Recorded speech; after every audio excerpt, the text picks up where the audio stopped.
Good evening, everybody. Today we are going to talk about Nike and Adidas. First of all, let me introduce my team: Sudhisha, Sabri, and Shiva. Thank you. First, we are going to talk about the. Let's see what is the content of the presentation. First, we are going to talk about company analysis, internal analysis, external analysis, finally the conclusion. First one, company analysis. We are going to talk about Nike to bring inspiration and innovation to every athlete in the world. That is their mission. If you have a body, you are an athletic. That is their slogan. Nike was founded by Bill Bowman and Phil Knight in 1964. They have been in the industry over 50 years. They are the world's most competitive sports and fitness company in the world. Nike has over 44 employees around the world. Here is the CEO of Nike, Mark Parker. Nike's Roche logo was designed by a graphic design student in 1971. The name Nike means the Greek goddess of victory and came from the company's first employee. In 2003, Nike paid $309 million to acquire Converse. Michael Jordan is the Nike's highest paid endorser. He earns around $60 million for his Nike Jordan brand. In 2014, Nike has signed a $1 billion deal with soccer club Manchester United for 10 years. They are the main key sponsor for the Manchester United. Next, we talk about Adidas. To be global leader in the sporting goods in industry with brands built on a passion for sports and sporting lifestyle. That's their mission, and impossible is nothing. That is their slogan. Adidas was founded by Adolf Dassler in 1924. They also been in the industry over 60 years.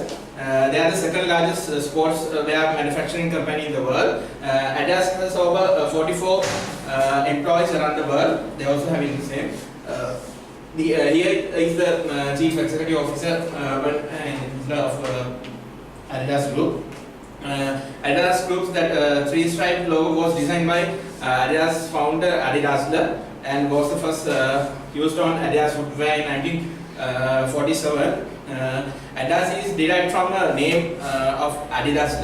Adidas is an acronym. It stands for All Day I Dream About Sports. And Adidas also acquired Reebok in 2006 and paid $3.8 billion. And they will sign $160.8 million lifetime endorsement contract with Adidas back in 2003. And also Adidas pays soccer club Real Madrid $29 million a year to be its official kit sponsor. Here are the products of Nike and Adidas. Here you can see the products. And here the business structure of Nike. Nike has 5 subsidiaries and Adidas has 2 subsidiary companies. Here are the acquisitions of Nike and Adidas. They are the key competitors in Nike and Adidas. Nike has Adidas, New Balance, Puma. Adidas has Nike, Under Armour, Corvette Golf and company like that. And my friend Sabri will take over the presentation to describe about the internal analysis. Thank you. Thank you, Asika.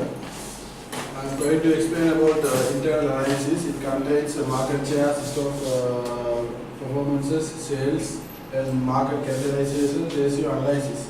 On starting, Nike and Adidas use market shares of 2015.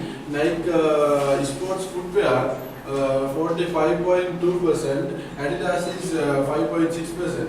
Sports apparel industry is 27.8% and 4.5% of US market. Internationally, when we see about Nike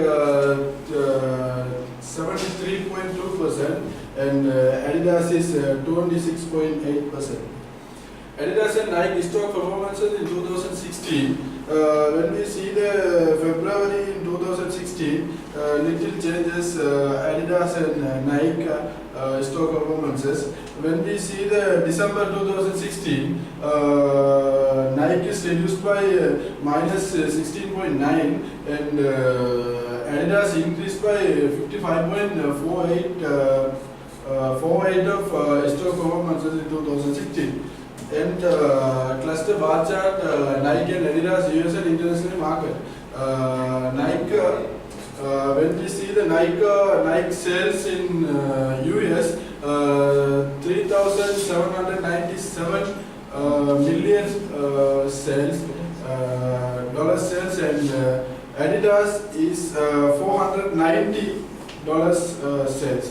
And internationally, when we see the Nike, $2,640 million. Adidas is $1,172 million. Nike and Adidas market capitalization. When we see the 2011 all-in launches, all-in combined, featuring David Beckham, Lionel Messi, and Katy Perry, and Derek Rose, and also Nike is reduced by 71.15 billion, and also 2012 18.16 billion, and Nike is 86.89 billion, and 2013 this little changes, Nike is reduced by 48.69 billion, and Adidas increased by 25.18 billion. And 2014 Nike is reduced by 69.28 billion, and Adidas is 16.12 billion. Also 2015 launches East Boost Science James Harden, and also 17.1 billion, but Nike is reduced by 86.2 billion. And when we see the ratio analysis of Nike and Adidas, also the current ratio, kick ratio, gross profit margin, and net profit margin, inventory turnover, debt to inventory, return on equity, share price, PE ratio, all performances, Nike is very highly seems, and Adidas is more than Nike. And when we see the net profit margin is very different, 10.70% of Nike and only 3.37% of Adidas. They compete using the effective marketing campaigns, well-known logos and slogans, and Nike and Adidas have large geographical coverage, which lowers the dependency on their home country for the sale. Nike US and Adidas German. Travin will take over the presentation about external analysis. Thank you, Mr. Sabri. I'm here to explain about the external analysis of Adidas versus Nike, which includes Pestel and Porter's forces model. When we talk about the Pestel analysis, first is political factor. Stable political climate in most major markets, it's an opportunity. That means without any interference of the political, so they can expand their markets. And I think it's getting government support for infrastructure. Government gives a huge support for the two industries to transport their goods and services. And the other thing is expanding free trade policies. It's also an opportunity. You can easily go to other countries and start your business there as well. And the other thing is economical factor, rapid growth of developing markets. It's an opportunity plus threat because they invest a lot of money on the rapid growth. So it's an opportunity as well as a threat. Slowdown of the Chinese economy, it's also a threat due to the child labor. Another thing is economic stability of developed markets. It's also an opportunity. For example, we can take the US market, which helps these industries to go on a steady path. Another thing is social factor, increasing emphasis on product safety. It's an opportunity. These two industries just target on the product safety to give the correct product to the customers, quality product to the customers. Another thing is increasing individual wealth in developing countries. In these developing countries, these industries gain a huge profit, so the individuals also gain the profit. Another thing is increasing positive attitudes about leisure, and it's also an opportunity. It's so targeting the customers to more leisure activities as sports and extracurricular activities, and to sell their products. Another thing is technological factor, widespread use of mobile technology. It's also an opportunity because they have the special apps, so the customers can access those apps and buy the products or online products, which is time effective and cost effective. Another thing is increasing R&D investment among firms. That's a threat because they invest more on research and development. So that's a huge threat because the profit declines. And the other thing is environmental factor, climate change. It's also an opportunity. Due to the seasonal changes, they invent new items to suit the customers. Another thing is expanding environmental law. It's also an opportunity. Increasing sustainability strategies among firms, and it's also an opportunity. Legal factors are expanding health and safety regulations. It's an opportunity because they target more on health and safety, and they care for the customers as well, so the customers attract more. And the other thing is expanding consumer law in developing countries. It's also an opportunity to give the customers quality products for their money. And the other thing is improving employment law in developing countries. It's also an opportunity plus threats because the employees must be well qualified so if the employees are not qualified, that's a threat to the organization, to industries as well. Other thing is, this is the Porter's Triforce model, which includes power, supplier power, buyer power, threat of substitutes, barriers to entry, and rivalry. And when we talk about the competitive rivalry of these two industries, both are strong. High aggressiveness of firms strong, low market growth rate is also strong. When we talk about the supplier power, it's weak. High overall supplier power is also weak. Large population of suppliers is also weak. Buyer's power is also moderate. Low switching cost is strong. Small size of individual buyers is also weak. Threat of new entries is less because there is no new entry for these organizations, as well as threat of these substitutes is moderate because there are less substitutes. For example, we can take Reebok. So now I will hand over the presentation to Mr. Sudesh. Thank you. Now we'll see what are the strengths, weaknesses and opportunities and threats in Nike and Addidas. First of all, in Nike they have good brand recognition and reputation, and also they have innovative products such as ergonomic products which are latest design style products, which is one of the key strengths in the Nike.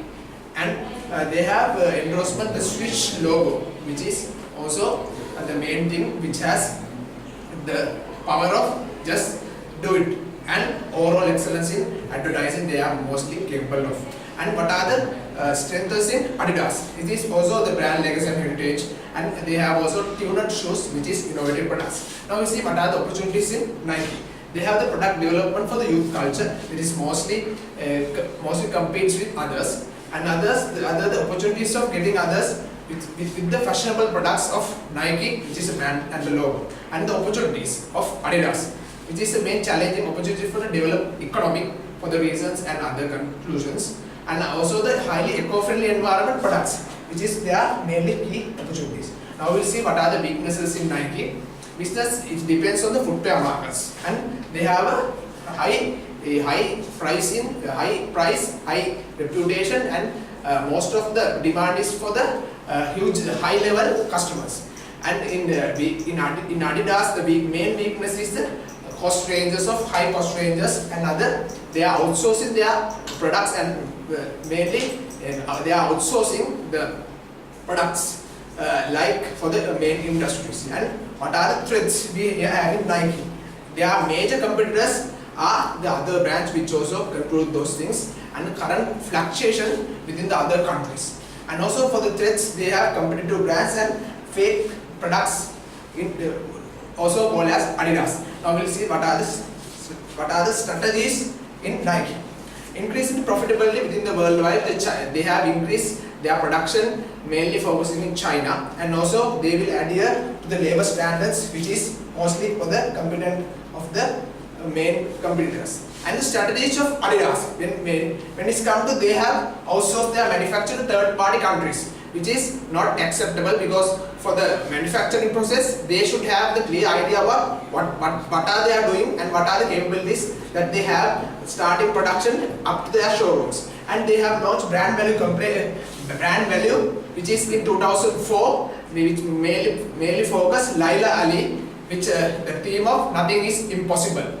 And now for the conclusion, mainly for the labor, working hours and standards, they both Nike and Adidas should adhere for the compliance regulations, and they should not only focus for the athletic employees, they should only focus on total overall employees, and they should have clear understanding for the starting manufacturing up to the showrooms, and they should have an eco-friendly culture which is now promoting as carbon footprint and sustainability management within their marketing. And these are the references and other things. So thank you.